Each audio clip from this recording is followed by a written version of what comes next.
किसी ने कहा कि किसी ने क्या कहा, पार्टी की तरफ से एक बात आई और आप अंदाजा लगाएंगे और बातचीत के सिलसिले में अपने आप ही जुड़ जाएंगे। इतना मैं जानता हूं, उसमें कोई हल्ला कहने की जरूरत नहीं है या कोई तमाशा खड़ा करने की जरूरत नहीं है और हम आपके ऊपर इल्जाम लगाएं, आप मेरे ऊपर इल्जाम लगाएं, इसमें कहीं कोई जरूरत नहीं। आप इतने समझदार हैं कि तुरंत समझ जाएंगे बातचीत का। और उन्होंने कहा कि आप तो है ना ईडी पे भरोसा नहीं करते, सीबीआई पे भरोसा नहीं करते और शिकायत भी आप ईडी में जाके कर रहे हैं और वो भी इसलिए कि पैसे बांटे जा रहे हैं दिल्ली में। बातचीत समझ गए होंगे क्योंकि 2-3 दिन से पहले 2100 की बात हो रही थी, फिर 3100 की बात हो रही थी, अब 1100 रुपए की बात हो रही थी। तो ये जो 1100 रुपए वाली बात हो रही थी, इस पे वो एनजीओ की तरफ से बात थी, लेकिन उसकी रिपोर्ट जो आम आदमी पार्टी वाले देख के मुस्कुरा रहे हैं मुझे। उन्होंने कहा कि ये रिपोर्ट आप ईडी में कर दे गए, अब भरोसा आपको ईडी पे नहीं है। और ये बात बीजेपी ने आपसे कही। आपसे शुरुआत करते हैं, अनुराग ढांडा। देखिए, हम तो ठीक ही थे अपनी बात में। हमने तो कहा था ईडी पे भरोसा नहीं कर सकते, ईडी को बीजेपी इस्तेमाल करती है अपने काम के लिए, और अंततः हुआ भी वही। हम ईडी में गए, किसी अफसर के पास मिलने के लिए टाइम तक नहीं था, हमें गेट पे से रिसीविंग दे दी गई। और जब दिख रहा है खुलेआम सारे टीवी चैनल्स के ऊपर चल रहा है कि 1100 रुपए कैश बांटे जा रहे हैं, सबको ये पता है कि जब दिन रात बांटे जा रहे हैं तो उस घर में करोड़ों रुपए मौजूद हैं, वो काला धन है। हम तो साफ साफ हर्षवर्धन जी, मैं आपसे बहुत छोटा सा आपसे रिएक्शन लेना चाहते हैं क्योंकि मुस्कुरा रहे हैं आप और पत्रकार हैं, पत्रकारिता के दृष्टिकोण से भी और वैसे भी सामाजिक दृष्टिकोण से। ये कह रहे हैं हजारों लाखों करोड़ों रुपए वहां पे मौजूद है, बांटे जा रहे हैं, आप मुस्कुरा रहे हैं। मैं मुस्कुरा इसलिए रहा था कि भैया जी के शो में अनुराग भाई, ये तो पत्रकार रहे हैं, फिर भी ऐसी बात कर रहे हैं। चुनाव आचार संहिता लगती है तब कोई चुनाव आयोग के दायरे में आता है, नंबर एक। दूसरा ये कि आपको अगर सचमुच लगता है कि इतने पैसे काले धन में है तो कोई एजेंसी हो तो आप भी सरकारी लगा दीजिए। लेकिन ये कहां लिखा हुआ है कि अगर आप फॉर्म भरवाएंगे तो वो तो बढ़िया है भैया, बड़ा अच्छा सुंदर काम हो रहा है, 2100 देंगे और आप ही बताएंगे 22 लाख लोगों ने फॉर्म भर दिया, और वो कह रहे हैं कि हम अपने पिताजी के नाम से एक सामाजिक संस्था चलाते हैं और खुलेआम कह रहे हैं कि हम 1100 दे रहे हैं। तो मुझे नहीं लगता, मुझे लगता है कि पहली बार अरविंद जी की भेंट जरा अपने वाले थोड़ा बड़े वाले से हो गई। खुलेआम नहीं दे रहे थे जी, चोरी छुपे दे रहे थे। वो तो जब पूछा अनुराग पूछा कितना, बोले मेरे पास जेब में, वो तो खुलेआम कर रहे हैं। ना खुलेआम देते तो मीडिया को बुला के देते ना, खुलेआम नहीं दे रहे थे, चोरी छुपे दे रहे थे। अच्छा, वो तो जब एक्सपोज हो गए, कोई कार्यक्रम में मीडिया में ना बुलाए कोई आदमी अपने कार्यक्रम में, वो तो जब एक्सपोज हो गए, अच्छा, तो उसके बाद उन्होंने कहा कि नहीं इसमें तो सब कुछ जायज, हम तो बांट रहे हैं। अरे चोरी और सीना चोरी, खुलेआम 1100 बांट रहे हैं। अच्छा, इसका मतलब अगर चुनाव आचार संहिता ना लगी हो तो सब कुछ जायज है, सब कुछ जायज है, कुछ भी कर लो। नहीं, सब कुछ शराब बांटने लगे, तुम्हारे हिसाब से फिर शराब बांटे, फिर पैसा बांटे, फिर गहने देते, जेवरात देते, सब कुछ जायज है। फिर तो आप कहिए बदले में वोट दे दो, चुनाव शुरू होने से पहले ही कर लो। आपके पास आ रहा हूं, बीजेपी को चल जी। इस देश में सबसे ज्यादा अराजक अगर कोई पार्टी है तो ये आम आदमी पार्टी वाले लोग हैं। इनको जीवन में पहली बार पुलिस अपने कंट्रोल में रहे, इसका स्वाद चखने को मिला पंजाब में। जैसे ही इनको वो स्वाद मिला, इन्होंने तुरंत आतंक उतार दिया। देश के जर्नलिस्टों को गिरफ्तार करना, अगर केजरीवाल के खिलाफ कोई लिख दे तो उसको गिरफ्तार करना, ये सारे काम इन्होंने किए। भारतीय जनता पार्टी के दिल्ली के नेता तेजिंदर बग्गा को उठाने पुलिस पंजाब से आ गई थी ऑल द वे, और बाय द वे वो निर्वाचन आयोग के अंतर्गत भी नहीं आते। आपको लगता है हजारों करोड़ रुपया वहां दबा हुआ है? हाँ, भेज दो पुलिस। अरे देश के पत्रकार को गिरफ्तार कर लिया, बीजेपी के नेता को उठाने आ गए, सारा कुछ करने आ गए, तो नहीं देते। अरे पुलिस वहीं खड़ी है, दो पीसीआर प्रोटेक्शन दे रही है। मैं धंधा दे दूंगा। पत्रकार हो तो इतना तो जानते ही हो कि एक दूसरे के ऊपर नहीं बोलना, तो बोलने दो मुझे भाई।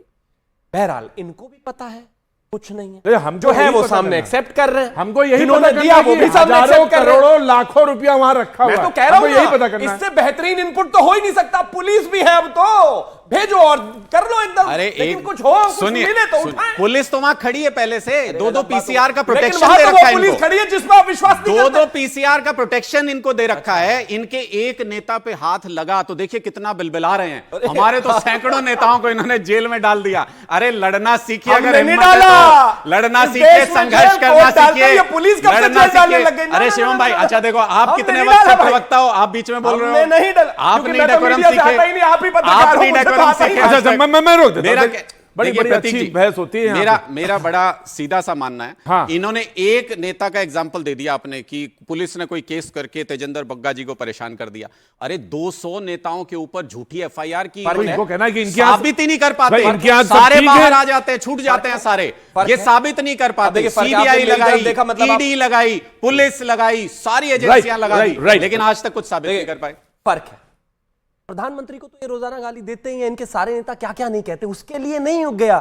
मुथूट फाइनेंस गोल्ड ओवरड्राफ्ट अपने सोने को हम को गिरफ्तार करके ले जाने की कोशिश की, वो इसलिए की क्योंकि उन्होंने अरविंद केजरीवाल के बारे में 2 शब्द बोल दिए थे। मैं कहता हूं ना, आपको खुली चुनौती है, अगर आपकी पुलिस मुस्तैद है और आपको पता है हजारों करोड़ रुपया है और आप इतने खोजी लोग हो, क्योंकि आपने तो शीला दीक्षित जी के लिए भी खोज लिया था, प्रधानमंत्री विक्रम मोदी मजीठिया जी के लिए के- भी खोज लिया था, प्रधानमंत्री मोदी गडकरी जी के लिए भी खोज लिया था, तो अब ऐसे यहां भी खोज लो। इन्होंने अरे खोजो ना भाई। प्रधानमंत्री जी के लिए कोई कुछ बोले, अमित शाह जी के लिए कोई कुछ बोले, जेल में डाला नहीं, इन्होंने। नहीं भाई, जेल में सोशल आपने मीडिया डाला। हैंडल बंद मैं- करा मैं- दिए, मैं- मैं- उनको इन्होंने आतंकी नहीं, कहा। नहीं, नहीं, नहीं, नहीं। देखिए आप क्या होता है कि आप अगर इल्जाम लगाते हैं तो फिर कोर्ट में जाके माफी भी मांगते हैं, ये चीजें होनी चाहिए, ध्यान रखना चाहिए आपको। कोर्ट हमें बरी भी करता है, हाँ, कोर्ट हमें नहीं, जमानत आपने भी देता है। जाके माफी मांगी अब ना कि भाई कोई हमने हमका कहा, माफी ये दे दो कहा। साहब करेगा तो कोर्ट तो माफ कर ही देगा। आप ही ने कहा कोर्ट भी जाना पड़ा आपको। खैर मैं आता हूं जी जनाब। देखिए, मैं पूरे मामले को सुन रहा हूं। देखिए, अब इस जगह पे जो स्पष्टीकरण दिए जा रहे हैं, चूंकि अगर दिल्ली में कहीं पे ये चीज कहना कि अभी चुनाव आचार संहिता नहीं लगा है, तो चुनाव आचार संहिता नहीं लगा है, ये क्या प्रमाण होगा? जहां चुनाव आचार संहिता महाराष्ट्र में लगा हुआ था और वहां पे भारतीय जनता पार्टी के एक वरिष्ठ नेता के सामने में कैमरे पे वो वहां पे चीजें दिखी। हम लोगों को आज तक पता चला कि महाराष्ट्र में सरकार बने हुए कितना समय हो चुका है, चुनाव आयोग ने क्या कार्रवाई की उस पूरे प्रकरण में, वो किसके पैसे थे जो पैसे वहां पे दिख रहे थे, हम लोगों को आज तक नहीं कुछ पता चला है।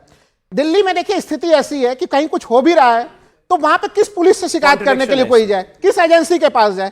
अब अगर एजेंसी के पास शिकायत करने के लिए चले जाए कोई, तो भारतीय जनता पार्टी उसमें भी मजाक उड़ा देती है कि भाई आप तो कल तक आप इन एजेंसियों पर विश्वास नहीं रखते थे, लेकिन भाई देश के तंत्र के अंतर्गत तो वही एजेंसियां हैं, तो इसलिए ये कह के चीजों को टाला नहीं जा सकता है कि आप कहां पर और कैसा शोर मचा रहे हैं। मैं आ जाता हूं। देखिए, दिल्ली में एक पारदर्शिता की स्थिति होनी मैं चाहिए। राहुल जी, गृह मैं मंत्रालय- आपकी बात समझ गया।